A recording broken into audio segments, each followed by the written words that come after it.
Okay, y'all, we're going to read some more left-wing, in quotes, communism and infantile disorder. This is what this is the principal stages in the history of Bolshevism. And we're going to read the years of preparation for revolution, 1903 to 1905. So let's get into it. The approach of a great storm was sensed everywhere. All classes were in a state of ferment and preparation. Abroad, the press of political exiles discussed the theoretical aspects of all the fundamental problems of the revolution. Representatives of the three main classes of the three principal political trends, the liberal bourgeois, the petty bourgeois democratic, concealed behind social democratic and social revolutionary labels, and proletarian revolutionary anticipated, and prepared the impending open class struggle by waging a most bitter struggle on issues of program and tactics. All the issues on which the masses waged an armed struggle in 1905 through 07 and 1917 through 20 can and should be studied in their embryonic form in the press of the period. Among these three main trends, there were, of course, a host of intermediate, transitional, or half-hearted forms. It would be more correct to say that those political and ideological trends, which were genuinely a class nature, crystallized in the struggle of press organs, parties, factions, and groups. The classes were forging the requisite political and ideological weapons for the impending battles. The years of Revolution 05-07. All classes came out into the open. All programmatical and tactical views were tested by the action of the masses. In its extent and acuteness, the strike struggle had no parallel anywhere in the world. The economic strike developed into a political strike, and the latter into insurrection. The relations between the proletariat as the leader and the vacillating and unstable peasantry as the led were tested in practice. The Soviet form of organization came into being in the spontaneous development of the struggle. The controversies of that period over the significance of the Soviets anticipated the great struggle of 1917 to 20. The alternation of parliamentary and non-parliamentary forms of struggle of the tactics of boycotting parliament and that of participating in parliament of legal and illegal forms of struggle, and likewise their interrelations and connections. All this was marked by an extraordinary wealth of content. As for teaching the fundamentals of political science to masses and leaders, to classes and parties alike, each month of this period was equivalent to an entire year of peaceful and constitutional development. Without the dress rehearsal of 1905, the victory of the October Revolution in 1917 would have been impossible. The years of reaction, 1907 through 10.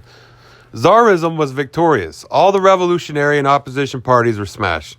Depression, demoralization, splits, discord, defection, and pornography took the place of politics. There was an ever greater drift towards philosophical idealism.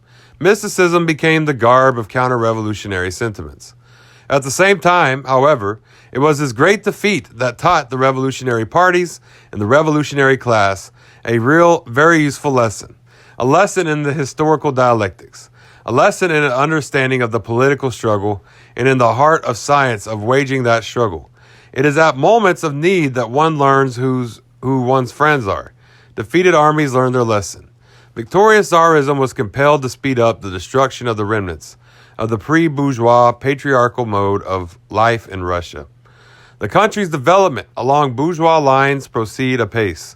Illusions that stood outside and above class distinctions, illusions concerning the possibility of avoiding capitalism, were scattered to the winds. The class struggle manifested itself in quite new and more distinct way. The revolutionary parties had to complete their education. They were learning how to attack. Now they had to realize that such knowledge must be supplemented with the knowledge of how to retreat in good order.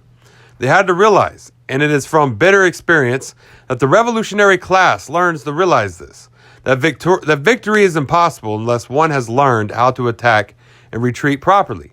Of all the defeated opposition and revolutionary parties, the Bolsheviks effected the most orderly retreat, with the least loss to their army, with its core best preserved, with the least significant splits in point of debt and incurability, with the least demoralization, and in the best condition to resume work on the broadest scale, and in the most correct and energetic manner.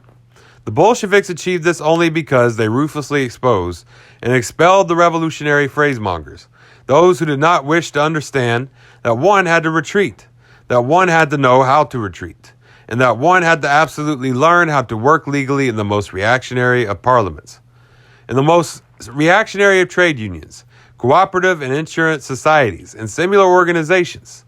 The years of revival, 1910 through 14, at first progress was incredibly slow.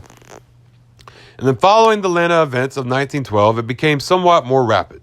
Overcoming unprecedented difficulties, the Bolsheviks thrust back the Mensheviks, whose role as bourgeois agents in the working class movement was clearly realized by the entire bourgeoisie after 1905, and whom the bourgeoisie therefore supported in 1,000 ways against the Bolsheviks.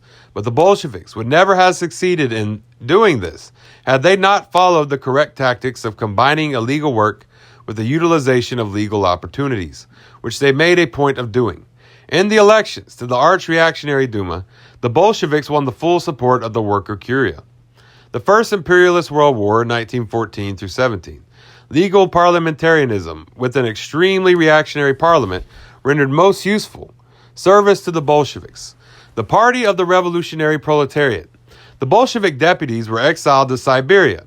All shades of social imperialism, social chauvinism, social patriotism, inconsistent and consistent internationalism, pacifism, and the revolutionary repudiation of pacifist illusions found full expression in the Russian emigre press. The learned fools and the old women of the Second International, who had arrogantly and contemptuously turned up their noses at the abundance of factions in the Russian socialist movement and at the bitter struggle they were waging among themselves, were unable, when the war deprived them of their vaunted legality in all the advanced countries, to organize anything, even approximating such a free, illegal interchange of views and such a free, illegal evolution of correct views as the Russian revolutionaries did in Switzerland and in a number of countries. That was why both avowed social patriots and the Kautskytes of all countries proved to be the worst traitors to the proletariat. One of the principal reasons why Bolshevism was able to achieve victory in 1917 through 20 was that since the end of 1914, it has been ruthlessly exposing the baseless and vileness of social chauvinism and Kautskyism, to which Longuetism in France the views of the Fabians and the leaders of the Independent Labour Party in Britain, of Turati in Italy, etc., correspond. The masses later becoming more and more convinced from their own experience of the correctness of Bolshevik views. The Second Revolution in Russia, February-October 1917. Tsarism, senility, and obsoleteness had, with the aid of the blows and hardships of a most agonizing war, created an incredibly destructive force directed against it. Within a few days, Russia was transformed into a democratic bourgeois republic, freer in war conditions than any other country in the world. The leaders of the opposition and revolutionary parties began to set up a government just as is done in the most strictly parliamentary republics. The fact that a man had been a leader of an opposition party in parliament, even in a most reactionary parliament, facilitated his subsequent role in the revolution. In a few weeks, the Mensheviks and socialist revolutionaries thoroughly assimilated all the methods and manners, the arguments and sophistries of the European heroes of the Second International, of the ministerialists, and other opportunist riffraff. Everything we now read about the Scheidemans and Noskis, about Kautsky and Hilftring, Renner and Austerlitz, Otto Bauer and Fritz Adler, Turati and Longuet, about the Fabians and the leaders of the Independent Labour Party of Britain. All this seems to us, and indeed is, a dreary repetition, a reiteration of an old and familiar refrain. We have already witnessed all this in instance of the Mensheviks. As history would have it, the opportunist, history would have it, the opportunist of a backward country became the forerunners of the opportunists in a number of advanced countries. If the heroes of the Second International have all gone bankrupt and have disgraced themselves over the question of the significance and role of the Soviets and Soviet rule, if the leaders of the three very important parties, which have now left the Second International, namely the German Independent Social Democratic Party, The French linguists and the British Independent Labour Party have disgraced themselves and become entangled in this question in a most telling fashion. If they have all shown themselves slaves to the prejudices of petty bourgeois democracy, fully in the spirit of the petty bourgeois of 1848, who called themselves social democrats, then we can only say that we have already witnessed all this in the instance of the Mensheviks. As history would have it, the Soviets came into being in Russia in 1905. From February to October 1917, they were turned to a false use by the Mensheviks, who went bankrupt because of their inability to understand the role and significance of the Soviets. Today, the idea of Soviet power has emerged throughout the world and is spreading among the proletariat of all countries with extraordinary speed. Like our Mensheviks, the old heroes of the Second International are everywhere, going bankrupt because they are incapable of understanding the role and significance of the Soviets. Experience has proved that on certain very important questions of the proletarian revolution, all countries will inevitably have to do what Russia has done. Despite views that are today often to be met with in Europe and America, the Bolsheviks began their victorious struggle against the parliamentary and in fact bourgeois republic and against the Mensheviks in a very cautious manner, and the preparations they made for it were by no means simple. At the beginning of the period mentioned, we did not call for the overthrow of the government, but explained that it was impossible to overthrow it without first changing the composition and the temper of the Soviets. We did not proclaim a boycott of the bourgeois parliament, the Constituent Assembly, but said, in following the April 1917 conference of our party, began to state officially in the name of the party that a bourgeois republic with a Constituent Assembly would be better than a bourgeois republic without a Constituent Assembly, but that a workers' and peasants' republic, a Soviet republic, would be better than any bourgeois democratic parliamentary republic. Without such thorough circumspect and long preparations, we could not have achieved victory in October 1917 or have consolidated that victory. Okay, so yeah, there we have it. There's some more of the... so that was the years of preparation for revolution, the principal stages in the history of Bolshevism. This is Left-Wing Communism and Infantile Disorder. It's from that book. Came out in 1920, I believe. And yeah, so, you know, I'm kind of going chapter by chapter here and there of Left-Wing Communism and Infantile Disorder. And hopefully that book will wrap up. Lenin has so much to read. And if you notice, all the Marx, a lot of these very important Marx writings got picked up by this company who is selling them now. It's so, I don't know how they did that. I don't know how exactly. It's kind of lame. Maybe there's other translations that they didn't pick up, and maybe I could like translate those into Google or something and kind of read like Google translations of them, which may not be the most accurate, but hey, that's just an idea. Something has to happen, right? We have to get those back, you know. We need to abolish liberalism, and when the revolution comes, one of the things we'll do is take those back, because Marx, you know, according to the Washington Post, Marx wrote more anti-slavery articles than anybody else in the U.S. before the abolition of slavery, from my understanding. That is, you know, so that's kind of a part of our history, very important to, you know, labor in the United States and the entire economy of the United States, you know, and you know, the United States history. Extremely crucial, extremely important to understand that. So I think that, yeah, you know, anyway, what I was getting at with that is reading Lenin is kind of like the next best thing, because he really read Marx, he really read Engels.